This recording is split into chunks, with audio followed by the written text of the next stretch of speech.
রাই এবং অনির্বাণ স্বামী স্ত্রী এই খবরটা ছড়িয়ে পড়ায় বেশ বেগ পেতে হলো রাইকে। তো বন্ধুরা, মিঠি জোড়া ধারাবাহিকে নতুন আপডেট নিয়ে আজকের আবারও তোমাদের সামনে হাজির হয়ে গেছি। রাইকে যখন স্টেজে প্রশ্ন করা হয়, গণমাধ্যম কর্মীরা বলতে থাকে, আপনার হাজব্যান্ডের তো এত বড় বিজনেস, তা সত্ত্বেও এসএস কোম্পানির মতো এমন একটা ছোট কোম্পানিতে জয়েন করেছেন। এই কথা বলা মাত্রই রাই কড়া জবাব দিয়ে গণমাধ্যমকে বলতে থাকে, আপনারা হয়তো ভুল করছেন, কাজের ছোট বড় হয় না, কাজ কাজই। আমার যেখানে ভালো লাগবে, আমি যেখানে মজা পাবো, আমি সেখানেই কাজ করব, তাই না?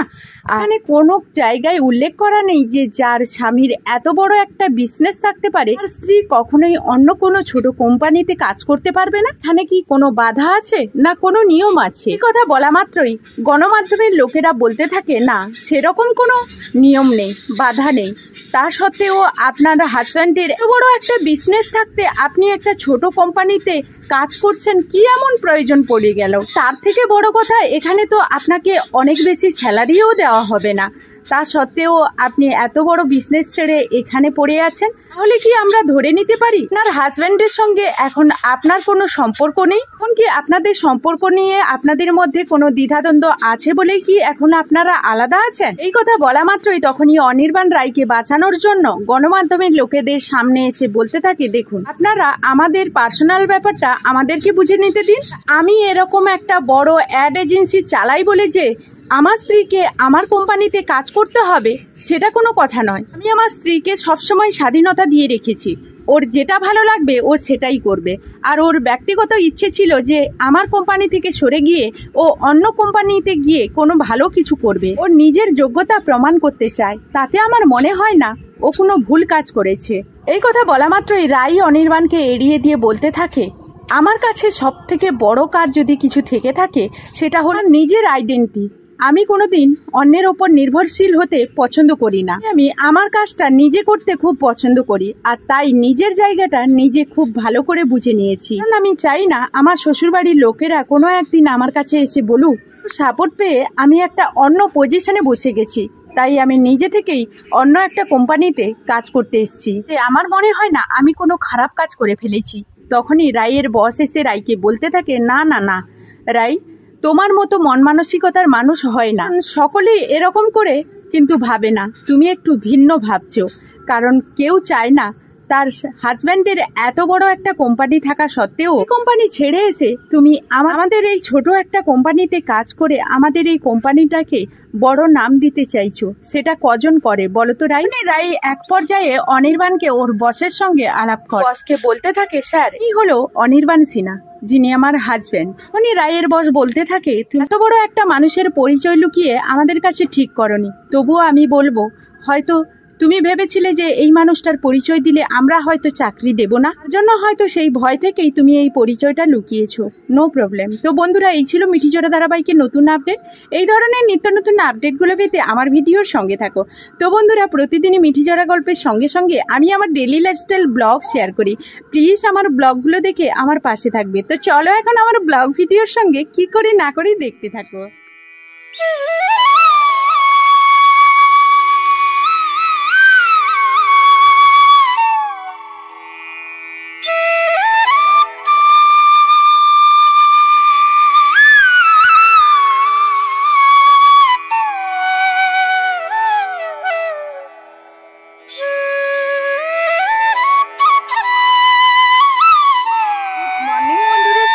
সকাল কিরণ ফ্যামিলিতে সকলকে স্বাগতম। আশা করি তোমরা সবাই আমার রাধা মাধবের আশীর্বাদে খুব ভালো আছো, আর তোমাদের ভালোবাসায় রাধা গোবিন্দের আশীর্বাদে আমি তো খুব ভালো আছি।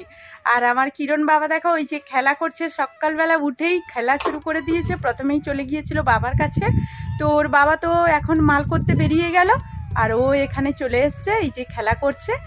আর আমি এখন স্নান শেষ করে বাড়ির কাজ সব শেষ করে গরুর জন্য দুটো ঘাস কাটতে চলে গিয়েছিলাম, তো ঘাস কেটে এসে স্নান করে নিয়েছি। আর ওইদিকে মাছও সকাল সকাল নিয়ে চলে এসছে, আজকের মাছটাও কেটে নিয়েছি। এখানে মাছগুলো কেটে নিয়েছি।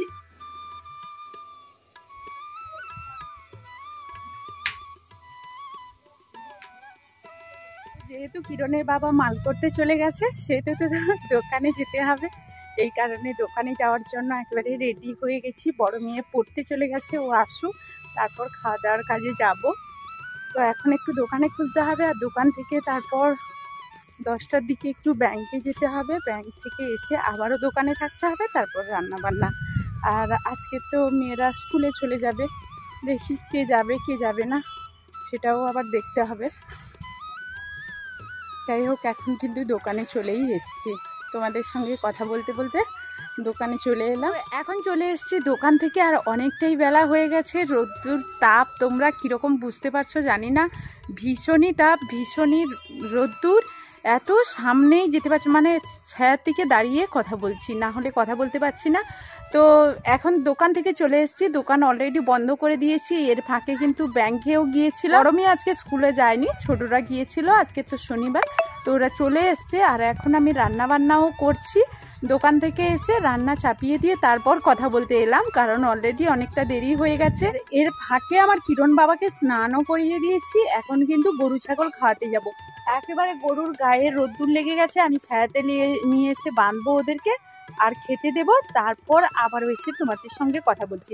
তো এমন কিছু রান্না করব না আজকে, তোমরা দেখেইছিলে যে সকাল সকাল মাছ চলে এসেছিলো, যেটাকে আমি তৈরি করে লবণ দিয়ে রেখে দোকানে গিয়েছিলাম, তো সেইটাই শুধু তরকারি করব আর খাওয়া দাওয়া হবে। তো চলো এখন গরুকে খাইয়ে দিয়ে আসি, কারণ অনেকটাই বেলা হয়ে গেছে। মানুষের একটু দেরি হয় ঠিক আছে, কিন্তু গরু বাছুরের দেরি করা চলবে না, ওদেরকে প্রথমেই খেতে দিয়ে দিতে। আজকের এখন চলে এসছে, খাওয়া দাওয়ার কাজ শুরু করব। আমার কিরণ বাবা বসে গেছে, ওকে আগে খেতে দিয়ে আমরা সবাই নিয়ে নেব। আর সবাই আজকে কিরণের বাবা তো বাড়িতে নেই বললাম, তাই মেয়েদের সবাইকে নিয়ে একসঙ্গে খেতে বসে গেছি। আর সবাইকে এরকম ভাত দিয়ে সবার পাতে পাতে তরকারি দিয়ে দেব। তো সবাই দেখো খুশিতে কিন্তু খাচ্ছে, কিরণ বাবা তো খুব আনন্দ হয়েছে যে আজকের বাইরে খেতে বসেছে। হ্যাঁ, তোমাদের বলাই হয়নি, আজকের কিন্তু ওই বাড়ির সামনেটাই খেতে বসে গেছি। আর এখন তো ছায়া পড়ে যায়, অনেকটাই বেলা ছোট হয়ে গেছে। এইদিকে দেখো বিকেলবেলা একবারে কিরণ বাবা মার খেলতে বসে গেছে, আমি যে মিষ্টি বানাই ও মিষ্টি বানাতে বসে গেছে। এখন চলে এসেছি দোকান থেকে, আর এখন অন্ধকার হয়ে গেছে, তোমাদের সামনে অনেকক্ষণ আসা হয়নি। তো বিকেলবেলা আমি কিন্তু বাড়িতে মিষ্টি তৈরি করেছিলাম, গোলাপ জামুন। তো যাই হোক, মিষ্টি তৈরি করতে করতে দোকানে লোক চলে এসেছিলো, এই জন্য আর ভিডিও করতে পারিনি, দোকানে চলে গিয়েছিলাম। আর এখন কিন্তু চলে এসেছি, অনেকটা রাত হয়ে গেছে, অলরেডি কিন্তু ভাত হয়েছে, আর সেবেলাকার মাছ ছিল, তো মাছকে পেঁয়াজ আর লঙ্কা দিয়ে তো মেখে নেব। আর এখন কিন্তু গরু ছাগল তো ওইগুলো বাইরে পড়ে আছে, আর ভীষণ গরম, তো ওদেরকে ভেতরে নিয়ে আসবো, আর ওখানে ফ্যানও আছে, ফ্যান চালিয়ে দেব। আর রান্না এটাই হয়েছে আজকে, আর কিছু হয়নি। তো মিষ্টি বিকেলবেলা মেয়েরা তো খেয়ে নিয়েছে, তো কতটা কি আছে, এই কটা মিষ্টি থেকে গেছে, তো খাবো। আর যাই হোক, এখন তো আমি খাবো, আর থাকে তো থাকবে, কিরণের বাবা তো এখনো মাল করে আসেনি। যাই হোক, অন্য কাজ করব এখন, আর কিরণ বাবাকে খাওয়াতে হবে, ঘুম করাতে হবে, ও দুষ্টুমি করছে, ওই যে কত রকম আওয়াজ আসছে বুঝতেই পারছো, তো গরমে ঘুমোতেও চাইছে না। বন্ধুরা, ভিডিওটা এই পর্যন্ত, ফিরে আসবো নতুন ভিডিও নিয়ে, ততক্ষণ সবাই সবার পরিবারকে নিয়ে ভালো থাকবে, সুস্থ থাকবে। তো এখনকার মতো বিদায় নিচ্ছি, টাটা।